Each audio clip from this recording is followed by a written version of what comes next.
Hello అందరికీ, పండగ మీరందరూ ఎలా చేసుకున్నారు? నేనైతే చాలా బాగా చేసుకున్నాను ఫ్యామిలీతో కలిపి. నేనైతే chicken curry and veg biryani చేయాలనుకున్నాను. చికెన్ క్వాంటిటీ వచ్చేసి 5 kgs అనమాట. చూస్తే మీకు కూడా తినాలనిపిస్తుంది కదా, అయితే తాడేపల్లిగూడెం వచ్చేయండి. కర్రీ కంప్లీట్ అయిపోయింది. ఇప్పుడు వెజ్ బిర్యానీ ప్రిపేర్ చేస్తున్నాను.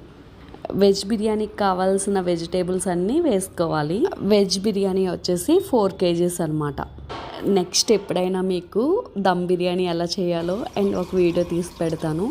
అండ్ దీనికి సరిపడా సాల్ట్ వేసుకోవాలి. వెజ్ బిర్యానీ కూడా కంప్లీట్ అయిపోయింది. ఒకసారి మొత్తం అంతా ఇలా మంచిగా కలుపుకోవాలి. మా అత్తయ్య గారు గారెలు కూడా చేశారు. చికెన్ విత్ గారెలు సపరేట్ ఫ్యాన్ బేసే ఉంటుంది కదా, దీనికి మాత్రం ఫ్యామిలీతో ఇలా సరదాగా హాయిగా వండుకొని తింటే ఎంత తృప్తిగా ఉంటుందో కదా. సంక్రాంతికి పెట్టాల్సిన వీడియో ఇప్పుడు పెడుతున్నా, ఎందుకంటే అప్పుడు నా వాయిస్ మొత్తం పోయింది. ఏది ఏమైనా సరే నేను చేసిన ఫుడ్ మాత్రం నా కొడుకు భలే హ్యాపీగా ఎంజాయ్ చేస్తాడు. ఏం ఎక్స్ప్రెషన్స్ రా నాయన.